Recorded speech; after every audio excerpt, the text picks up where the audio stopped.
기도를 시작하겠습니다. 주님, 오늘 욥기 속에서 우리의 모습을 또 발견하기 원합니다. 많은 어려움이 있지만 그렇다 할지라도 주의 백성들이 어떻게 그 고난을 헤쳐나가고 다시금 주의 성도로서 이 세상에 살아가야 하는지 그 모습을 우리에게 보여주고 계십니다. 이 시간 성령님께서 인도하여서 저희에게 깨달음을 주시고 주님의 나라에 합당한 자로 거듭날 수 있는 지혜를 우리에게 허락하여 주시옵소서. 시종을 주께 의탁드리오며 예수님의 이름으로 기도드립니다. 아멘. 네, 오늘은 욥기 30장 31장입니다. 욥기의 키워드는 고난이죠. 주제는 뭐라고 할까요? 고난에 대처하는 우리들의 자세라고 볼 수가 있을 것 같습니다.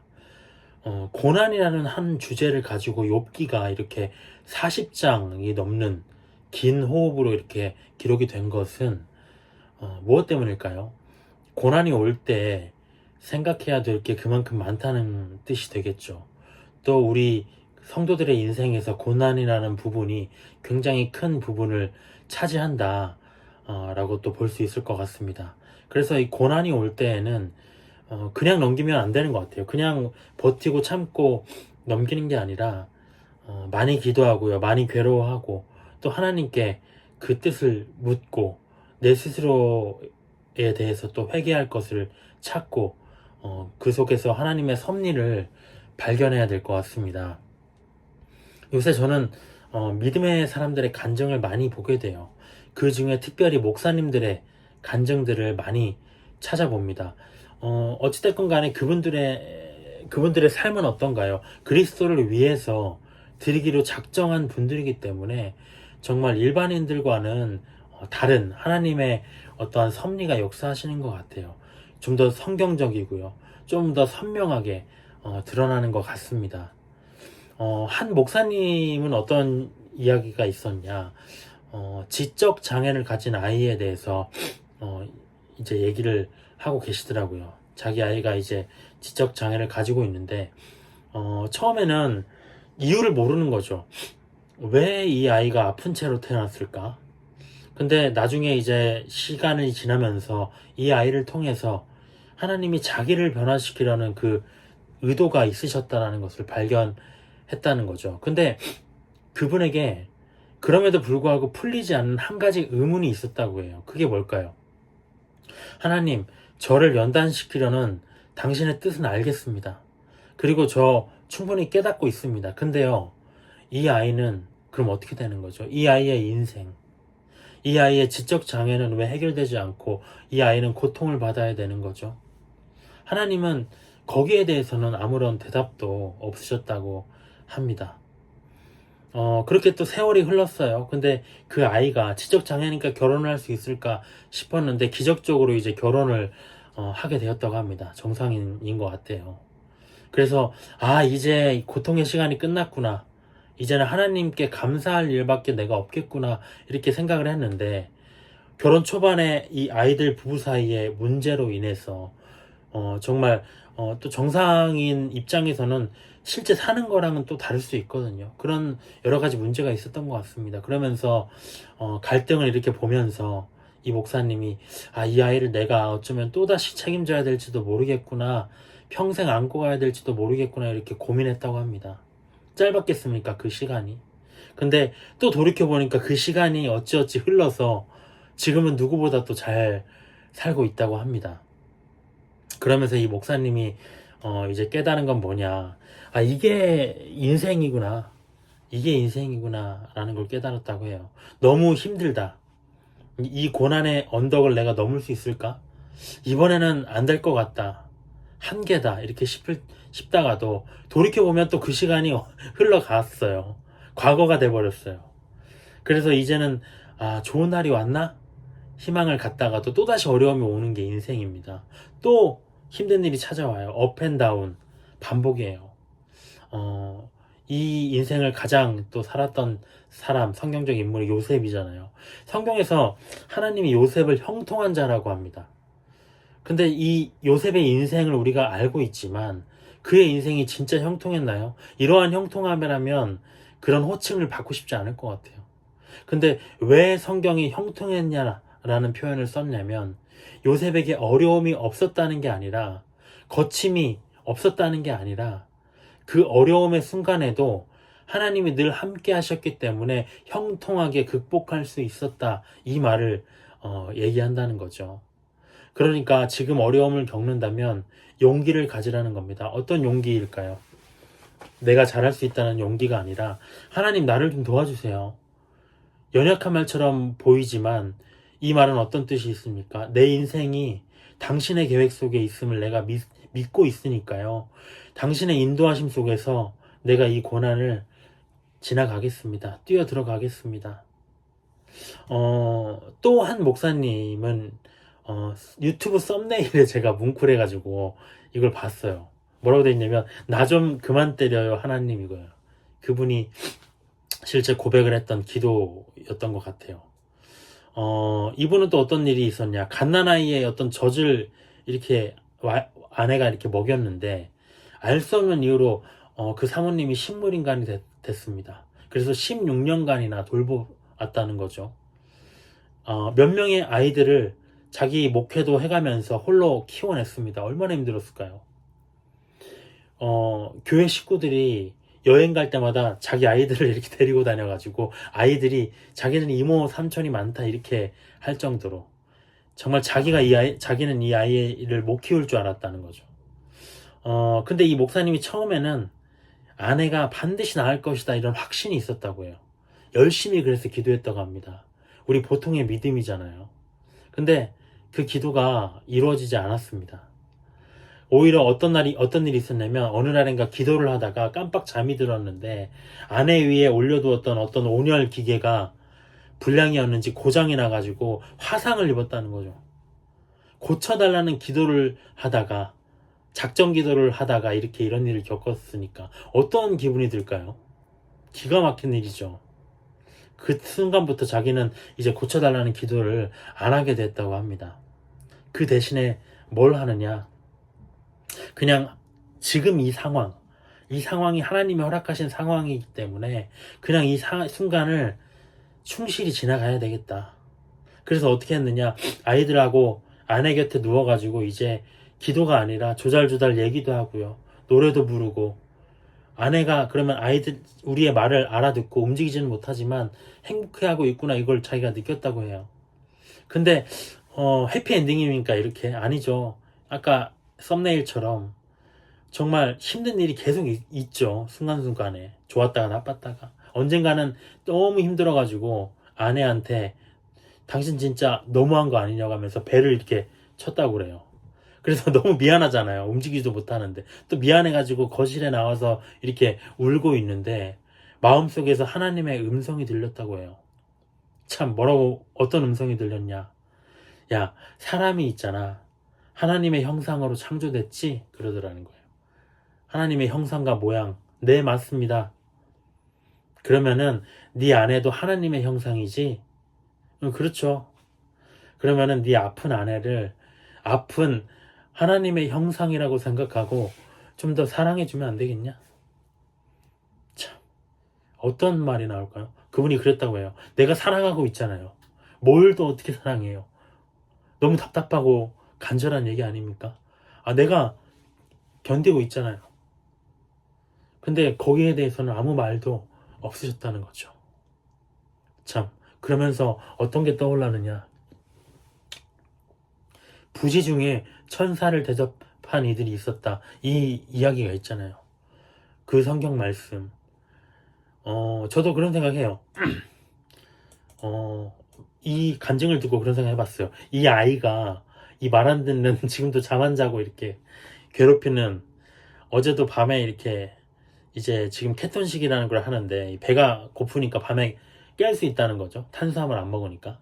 그러면 이제 그 뭐 어떤 걸 따는 걸 먹을 수 있는 걸 이제 먹이고 재우는데 너무 피곤하잖아요. 새벽에 깨면. 그래서 막 꿀밤을 이렇게 떡 때린 게 아니라 이마에 대고 이렇게 미는 거죠. 얄미운 거야. 그냥 뭔가 모르게. 근데요, 이 아이가 하나님의 형상이라면 어떨까? 내가 하나님한테 이렇게 한 거잖아요. 이 아이에게 내가 선대하면 하나님한테 하는 거야. 그 내용이 그 내용이잖아요. 부지 중에 천사, 하나님의 천사들을 대접한 일이 있었다. 라는 것. 참 이분의 간증을 들으면서 신앙생활이 때로는 이 희망이라는 게 참 좋은 건 줄 알잖아요, 우리는. 될 거야. 이루어질 거야. 해결될 거야. 근데 그게 독이더라고요. 그게. 왜 독인가? 희망은 너무 좋은 거예요. 근데 만약에 그게 더디거나 그게 성취되는 게 아닐 때, 아닌 것이 하나님의 뜻일 때는 어떨까요? 그건 절망이에요, 이제. 내 목표였는데 이게. 그거는 내 목표잖아요. 하나님의 목표가 아니라. 그래서 그것을 붙들고 있는 내 자신은 어떻게 되냐면요. 내가 스스로를 좀먹게 되는 거예요. 아까 그 목사님이 이제 힘들 때 어떤 찬양을 들었냐면 주품에라는 찬양을 들었다고 합니다. 가사가 이렇게 돼 있어요. 거친 파도 날 향해 와도 주와 함께 날아오르리. 폭풍 가운데 나의 영혼 잠잠하게 주를 보리라. 이 가사를 곱씹으면서 위로를 받고 이제 견뎠다고 하는데 나중에 이 가사 속에서 깨달은 것이 있었다고 해요. 뭐냐? 자기는 뭘 기도했느냐? 이 가사 속에서 이 찬송을 들으면서 파도가 고요해질 날, 거친 파도가 아니라 고요한 파도가 올 날을 기대했다는 거죠. 맑은 날을. 근데 이 가사의 메시지를 곰곰이 보니까 그 메시지의 주요 내용은 뭐냐? 잠잠하게 주를 본다는 거죠. 폭풍 가운데, 거친 파도 가운데 잠잠하게 주를 보는 게 핵심이었다라는 것을 깨달았다고 그래요. 이것만 넣으면 좋은 날이 올 거야. 폭풍이 멎을 거야. 아니요. 냉소주의자가 되라는 게 아니라요. 인생이 그렇지가 않을 때가 더 많고요. 오히려 더 힘든 날이 올 수 있음을 아는 것이 중요한 것 같아요. 오늘 좋은 일, 됐어. 이제 해결됐어. 아니요. 내일 가면 또 그것들이 다 어그러질 수 있어요. 그러면 난 어떻게 될까요? 그제보다 더 힘들죠. 성경에서 약속한 많은 복들, 실상에 이 땅의 복이 아니라 천국에서 얻을 복과 상급일 수가 있습니다. 물론 간증들을 보면 드라마틱한 인생, 힘들었지만 잘된 케이스들이 너무 많아요. 근데요, 드러나지 않는 사람들의 모습도 있습니다. 평생을 고난 속에 하나님 잘 믿었는데 괴로움 속에 절절대다가 그냥 하나님 곁에 간 사람이 있어요. 그 사람은 저주받은 건가요? 대신에 필요한 건 뭐냐? 오늘 나와 함께 동행하는 하나님을 그냥 느끼는 것. 그게 형통이라는 거죠. 좋을 때뿐 아니라 나쁠 때도 나와 함께 하시는 하나님을 바라보면서 잠잠하게 내 마음을 유지하는 것. 그게 평안이라는 거죠. 제가 깨달은 게 아니라 그분들의 간증을 통해서 제가 배웠어요. 성도의 인생은 우리가 성경과 함께 가는데 욥기를 시작한 이후에 인생의 난이도가 더 높아진 것 같아요. 빨리 지금 끝내야 될 것 같습니다. 30장까지 왔는데 지금 42장까지잖아요. 빨리 끝내겠습니다. 지난 시간에 욥은 자기의 화려한 과거를 회상했어요. 내가 얼마나 하나님께 복 받았는 줄 아냐? 그 사실을 아는 모든 사람들이 얼마나 나를 존귀하게 여겼는 줄 네가 알고 있느냐? 난 그러한 날들이 영원할 줄 알았다. 근데 오늘 어떻게 됐습니까? 터널 같은 어두운 시간을 지금 자기가 지나고 있다는 거죠. 영문도 모르는, 이유도 모르는. 욥기 30장입니다. 그러나 이제는 나보다 젊은 자들이 나를 비웃는구나. 그들의 아비들은 내가 보기에 내 양떼를 지키는 개 중에도 둘만하지 못한 자들이니라. 지금 욥이 뭘 말합니까? 어찌 보면 성도가 자기 성도잖아요. 근데 영적인 것이 아니라 육신의 정욕만을 위해 살아가는 개와 같은, 양떼를 지키는 개와 같은 세상 사람들한테 비난받고 있는 자기의 처지를 지금 말하고 있습니다. 저도 그런 생각 들어요.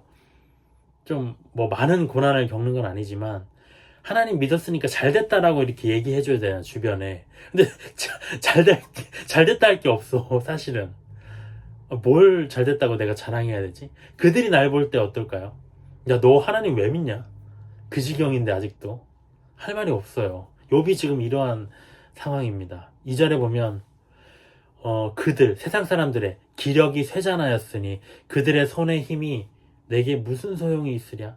그들은 곧 궁핍과 기근으로 인하여 파리하며 캄캄하고 메마른 땅에서 마른 흙을 씹으며 떨기나무 가운데에서 짠 나무를 먹으며 뱃살의 뿌리로 먹을거리를 삼느니라. 어렵게 살아가요, 세상 사람들. 이거는 육신의 삶이 어려운 게 아니라 어떤 영적인 상태를 우리가 생각하면 좋을 것 같아요. 5절, 무리가 그들에게 소리를 지르므로 도둑같이 사람들 가운데에서 쫓겨나서 침침한 골짜기와 흙구덩이와 바위굴에서 살며, 천국 바깥에 내쫓긴 영혼들이잖아요. 어찌 보면 믿지 않는 자들은 떨기나무 가운데에서 부르짖으며 가시나무 아래에 모여있느니라.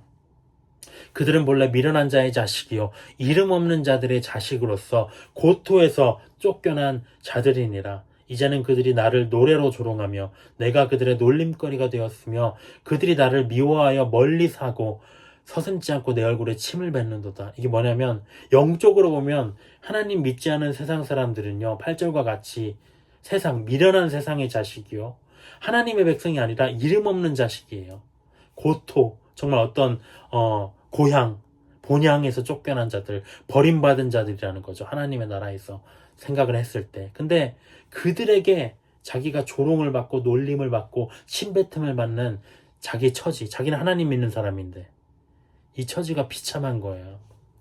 11절에 이는 하나님이 내 활시위를 늘어지게 하시고 나를 곤고하게 하심으로 무리가 내 앞에서 굴레를 벗었음이니라.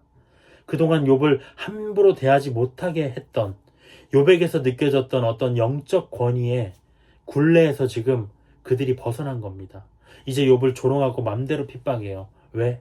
하나님이 그에게서 권위를 뺏으셨거든요. 그를 공고하게 하셨기 때문에 사람들이 이제 그 영적 권위에서 벗어나서 마음대로 욥을 조롱합니다.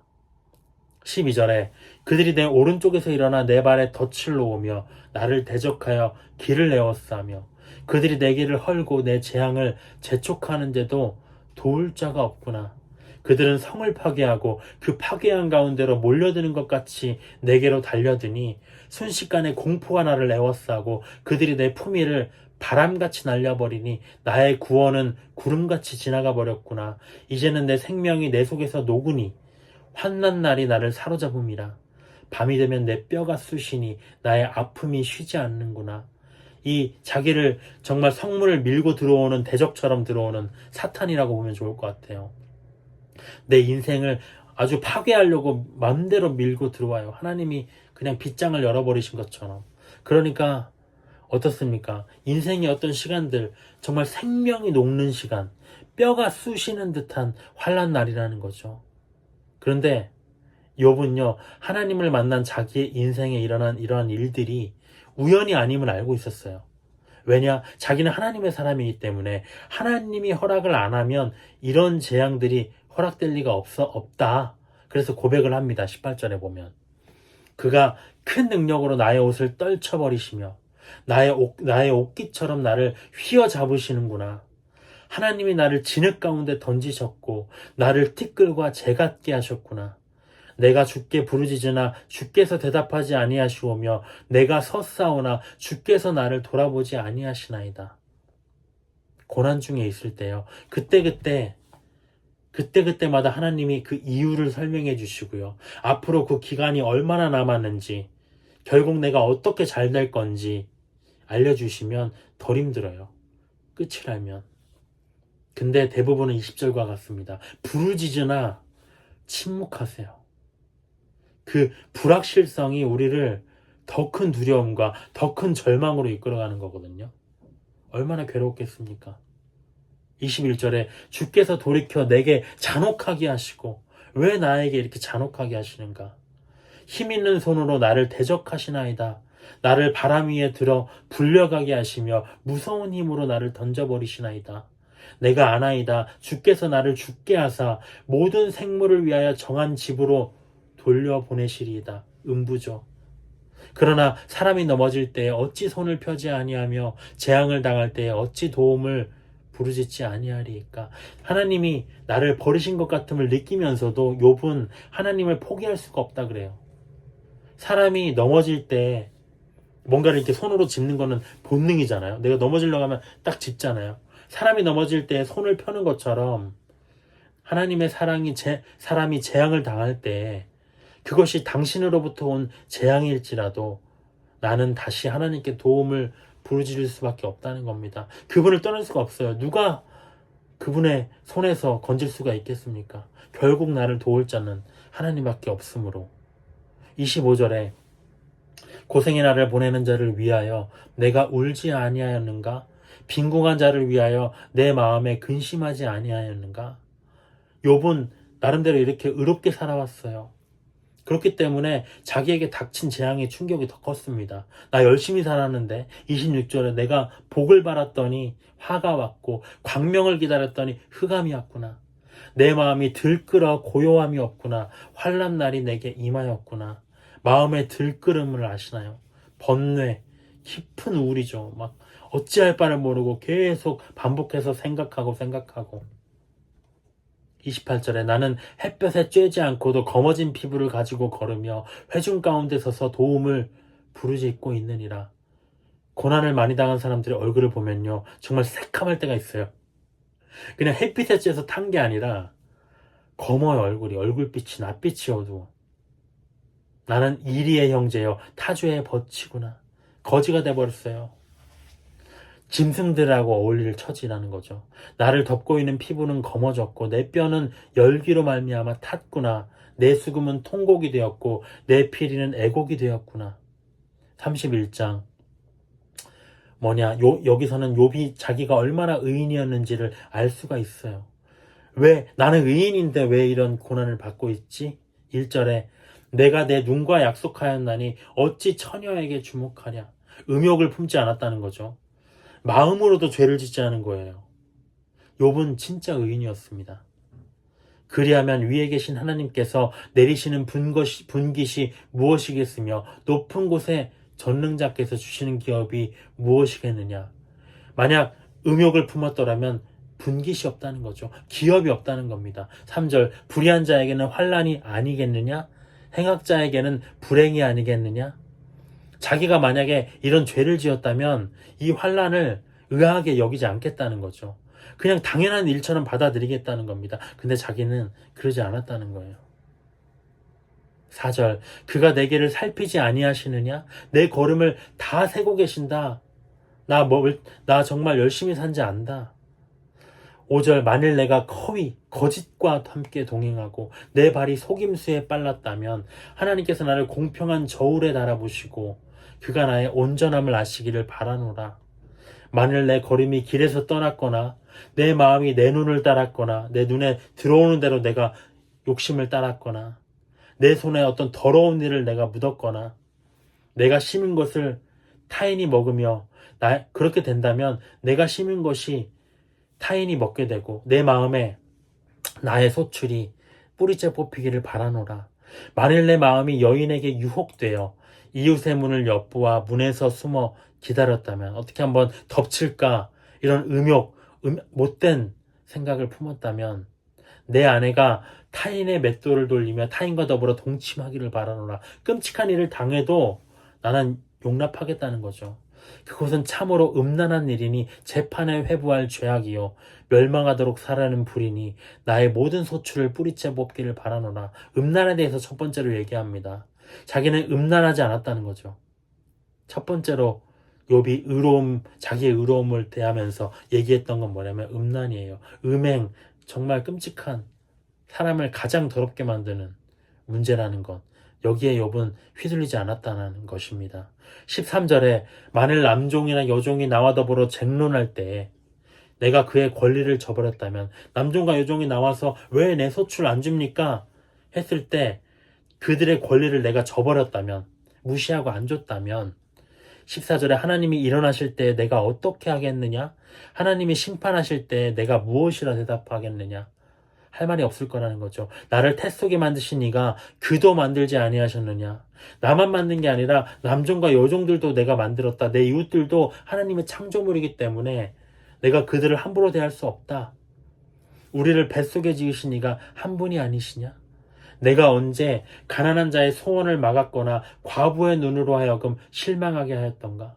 가난한 자, 과부들 뭔가 필요하러 할 때 내가 줬다는 거죠. 17절에 나만 혼자 내 떡덩이를 먹고 고아에게 그 조각을 먹이지 아니하였던가? 실상은 내가 젊었을 때부터 고아 기르기를 그의 아비처럼 하였으며 내가 어렸을 때부터 과부를 인도하였노라. 만일 내가 사람이 의복이 없어 죽어가는 것이나 가난한 자가 덮을 것이 없는 것을 못본 채 했다면, 만일 나의 양털로 그의 몸을 따뜻하게 입혀서 그의 허리가 나를 위하여 복을 빌게 하지 아니하였다면, 만일 나를 도와주는 자가 성문에 있음을 보고 내가 주먹을 들어서 고아를 향해 휘둘렀다면 내 팔이 어깨뼈에서 떨어지고 내 팔뼈가 그 자리에서 부스러지기를 바라노라. 자기는 이렇게 안 살았다는 거죠. 나는 하나님의 재앙을 심히 두려워하고 그의 위엄으로 말미암아 그런 일을 할 수 없느니라. 하나님을 경외하는 자였습니다. 남종과 여종, 고아와 과부, 가난한 자를 박대하거나 해하거나 못본 채 하지 않고 도우면서 사랑과 은혜를 베풀었다는 거죠. 24절에 만일 내가 내 소망을 금에다 두고 순금에게 너는 내 의뢰하는 바라 하였다면, 만일 재물의 풍부함으로 손으로 얻은 것이 많음으로 기뻐하였다면, 죄악들의 대표적인 유형, 첫 번째는 음행이었고요. 두 번째는 이웃사랑이 없던 것, 이웃의 구제를 저버린 것. 세 번째, 재물입니다. 내가 하나님보다 재물을 더 의지했다면, 재물을 많이 얻은 걸로 내가 기뻐한 사람이었다면 재앙을 받음이 또 맞았다는 거죠. 근데 그렇게 인생 안 살았다는 겁니다. 26절에 또 어떤 것이 죄악입니까? 만일 해가 빛남과 달이 밝게 뜬 것을 보고 내 마음이 슬며시 유혹되어 내 손에 입맞추었다면 그것도 재판에 회부할 죄악이니 내가 그리하였으면 위에 계신 하나님을 속이는 것이리라. 이건 뭡니까? 교만이죠. 내가 창조자의 위치에 오른 것처럼 교만하지 않았다는 겁니다. 해와 달이 빛나는데 이건 하나님이 창조하신 건데 슬며시 유혹되어서 나도 내가 저거 창조한 거 아니야? 나 저만큼 내가 빛나는 존재 아니야? 라고 내가 스스로 생각했다면, 내 손에 정말 나 대단한 사람이야 내 스스로 입맞췄다면, 교만했다면 느부갓네살처럼 내가 모든 것을 이룬 것이 아니냐? 내가 잘했기 때문에 이런 복을 받은 것이 아니냐? 교만하지 않았다는 거죠. 29절에 또 뭐가 있나요? 내가 언제 나를 미워하는 자의 멸망을 기뻐하고 그가 재난을 당함으로 즐거워하였던가? 실상은 나는 그가 죽기를 구하는 말로 그의 생명을 저주하여 내 입이 범죄하게 하지 아니하였노라. 욥은요 다윗과 달라요. 다윗은 시편에 자세히 보면 내 원수를, 물론 사탄을 얘기하는 거지만 원수를 뼈마디를 굴복시켜 주시고 죽여주시고 갚아주시고. 근데요 욥은 달랐어요. 왜 욥이 의인입니까? 하나님이 얘기하신 의인 3명, 욥, 다니엘, 노아 중에 하나에 속한 욥. 왜 욥이 의인인가요? 그는 구약의 시대부터요 원수를 용서했습니다. 저주하지 않았어요. 내가 언제 나의 미워하는 자의 멸망을 기뻐했느냐? 나 보복 그런 거 싫어한다. 나는 그가 죽기를 구하는 말로 그가 그의 생명을 저주하여서 죽어버렸으면 좋겠는데 이렇게 안 했다는 거죠. 정말 구약의 시대에 복음처럼 산 사람입니다. 또 어떤 걸 안 했느냐? 31절에 내 장막 사람들은 주인의 고기에 배부르지 않은 자가 어디 있느뇨? 하지 아니하였는가? 자기와 함께 거하는 이 장막에 있는 사람들은 풍족하게 먹었다는 거죠. 야, 배부르지 않은 사람이 없다 이렇게 얘기했다는 겁니다. 그만큼 욥이 잘 베푼 거죠. 32절에 실상은 나그네가 거리에서 자지 아니하도록 나는 행인에게 내 문을 열어주었노라. 내 장막 사람들 뿐만 아니라 나그네까지도 아무나 와서 잘 수 있도록 그냥 물어준 게 내 실상이었다는 거죠. 문을 열어준 게. 나그네와 배고픈 자를 선대했습니다. 33절에 내가 언제 다른 사람들처럼 내 악행을 숨긴 일이 있거나 나의 죄악을 나의 품에 감추었으며, 내가 언제 큰 무리와 여러 종족의 수모가 두려워서 대문 밖으로 나가지 못하고 잠잠하였던가? 또 하나의 악은 무엇입니까? 사람을 두려워하지 않았다는 겁니다. 나를 해하려고 해도, 사람들이 나를 해하려고 해도 나 하나님의 사람이기 때문에 그들이 두려워서 전전긍긍하지 않았다는 것입니다. 35절에 누구든지 나의 변명을 들어다오. 나의 서명이 여기 있으니 전능자가 내게 대답하시기를 바라노라. 나를 고발하는 자가 있다면 그에게 고소장을 쓰게 하라. 어떤 일을 나에게 참소한다면 나를 고소해라. 나는 나의 변명을 할 것이다. 서명을 할 것이다. 전능자께서 심판하시길 원한다. 36절에 내가 그것을, 고소장이죠. 고소장을 내가 어깨에 메고 다니겠다. 감추는 게 아니라, 고소 들어오면 어떻습니까? 감추지만 나는 떳떳하기 때문에 그걸 어깨에 메고 왕관처럼 머리에 쓸 것이다.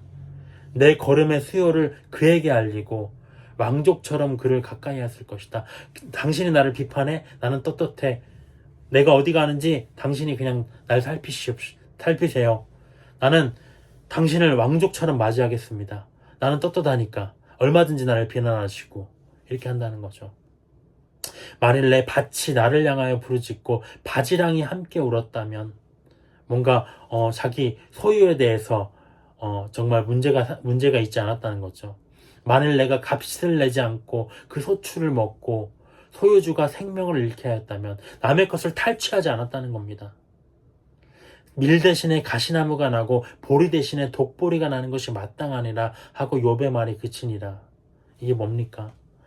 이와 같이 모든 사람은 죄인일지라도 자기는 정말, 욥은 그 중에서 육신을 가진 사람으로서는 정점에선 의인임은 분명했다는 것이죠. 그렇기 때문에 하나님이 천상에서도 그 이름을 주목하셔서 사탄에게 자랑했던 겁니다. 욥은 떳떳했다는 거죠. 만약에 내가 죄를 지었다면, 나의 의로움에 흠집이 있었다면 그러한 형벌을 받는 것이, 재앙을 받는 것이 당연했을 것이다. 근데 난 지금 그런 상황이 아니라는 겁니다. 왜 고난인가? 욥기 31장에서 또 하나 발견한 건 뭡니까? 사람들은요, 욥을 볼 때 어떻습니까? 고난을 만날 때 가장 먼저 자기가 이렇게 된 이유를 자기 행실에서 찾으려고 한다는 거예요. 난 잘못한 게 없는데? 난 뭔가, 아니면 반대로 우리는 어떻습니까? 난 뭘 잘못했지? 고난 속에서 우리는 그것만 생각해요. 저는요. 이걸 잘못했잖아. 이걸 잘못했어. 물론 반복되는 나의 죄악 때문에 하나님이 참지 못하시고 벌을 내리실 수도 있어요. 그런 일도 반드시 일어납니다. 그렇지만 더 큰 틀에서 고난은 하나님의 목적이 있어요. 크리스천에게.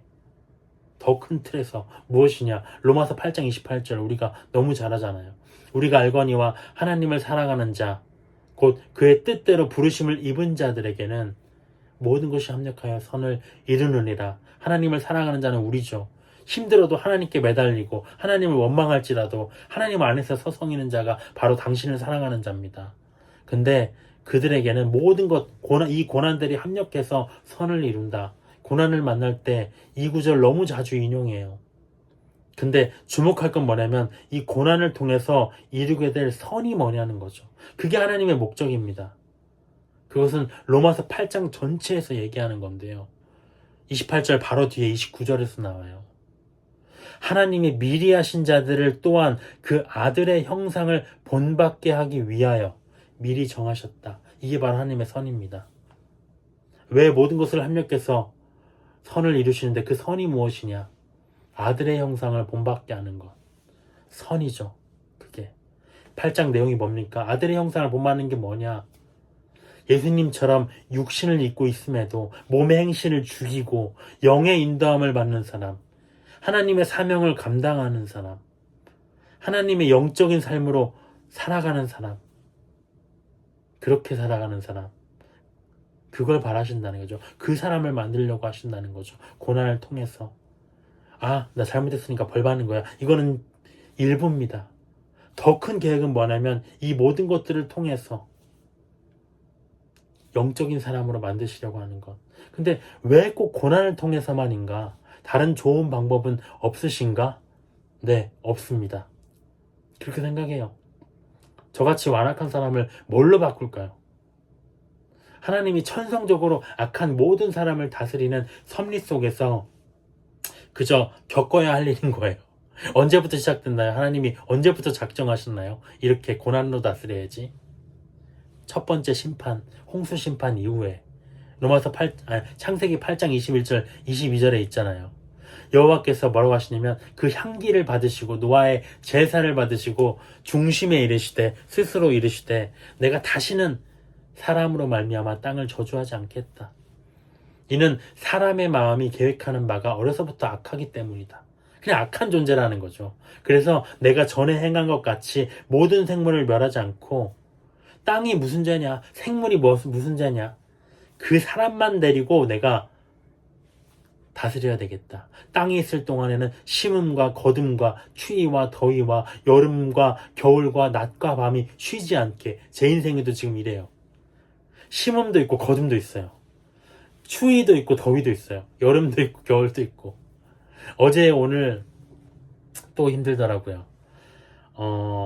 갈수록 좀 티가 나요. 다른 아이와 다른 티가 많이 나는데, 얘를 어떻게 돌보아야 되지? 이제 은혜자매 이제 납병동을 시작했어요. 납병동이 뭐냐면 입원하는 게 아니라 낮에만 갔다 오는 거예요. 근데 그게 말이 쉽지. 예? 날도 추워졌잖아요. 아침 7시부터 깨웁니다. 애기 깨워서 자기 옷 입고, 물론 장애인 코텔씨가 있지만 그거 불러가지고 병원 가요.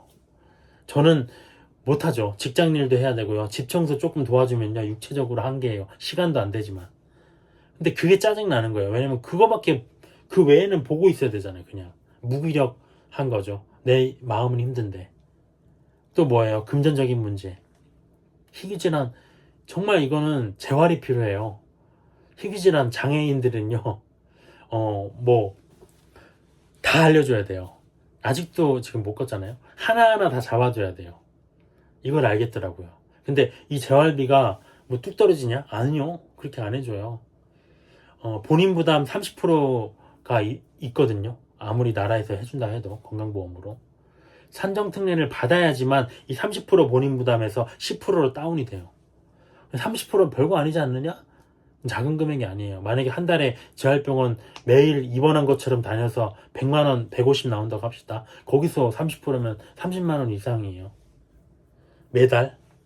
그러면 얼마나 되나요? 근데 이걸 받으려면, 산정특례를 받으려면 국가 희귀질환 등록이 돼 있어야 돼요. 근데 그게 안 돼 있는 거예요. 그래서 다른 걸로 좀 해달라고 대학병원을 찾아가고 사정하고, 근데 끝내 안 됐어요. 그분도 해주려고 하는데 안 되는 거예요. 왜냐면 없는데. 낙심했죠. 그러면 길이 있겠지 했지만 마음에서는 뒤집어지죠. 그러다 안 좋은 날에는 막 올라옵니다. 그래서 오늘 출근길에 막 그런 마음에도 막 설교를 들어야 되니까 이제 가는데, 두 가지 메시지가 그 얘기를 하시더라고요. 하나는 뭐냐, 장애를 가지고 계신 목사님이 교회 앞을 이렇게 지나갔대요. 근데 마음에 왠지 이끌려가지고 신유 집회에 이렇게 참석을 했는데 거기서 기도받고 이렇게 설교를 들었답니다. 근데 그 설교 내용이 뭐라고 하냐면, 믿으면 어떤 병이든 낫는다, 이런 거예요. 근데 자기는 어떤 쩔뚝거리는 이 소아마비 이 문제로 인해서 내가 이걸 설교를 사역을 더 잘할 테니까 이거 낫게 해주세요, 평생을 기도했는데 안 됐다는 거죠. 근데 자기는 몰랐는데 그 설교를 듣는데 마음속에서 막 분노가 일어나더라는 거예요. 자기도 이 마음속에 분노가 있는지 몰랐대요. 그래서 설교 끝나고 목사님한테 가가지고 그 목사님한테 따졌다는 거죠. 자기는 바울 얘기를 하려고 했대요.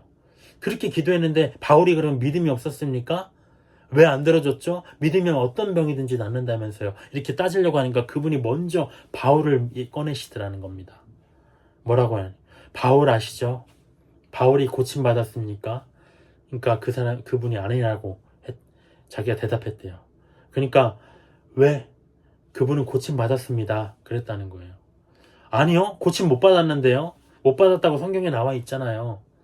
근데 목사님은 고침 받았다는 거예요. 왜 그러느냐?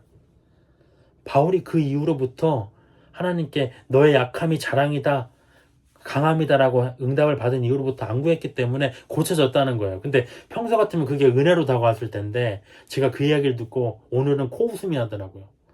야, 그게 정신승리하는 거 아니냐? 아니, 현실은 쩔뚝거리고 현실은 아프고 힘든데 뭐가 고쳐진 거냐? 지겹다, 그런 정신승리. 이제는 현실적으로 좀 나아져야지 괜찮은 거 아닙니까? 하나님한테 막 따졌어요. 또 두 번째 어떤 비유를 얘기하셨냐? 불의한 재판관의 비유. 누가복음 18장에 밤낮 부르짖는 과부의 소원을 귀찮기 때문에 들어줬다는 얘기잖아요. 근데 이거 잘못 해석할 수 있다는 거죠. 많은 사람들이 부르짖어야 이루어진다, 과부의 행위에 초점을 맞춰서 보면 안 된다는 겁니다.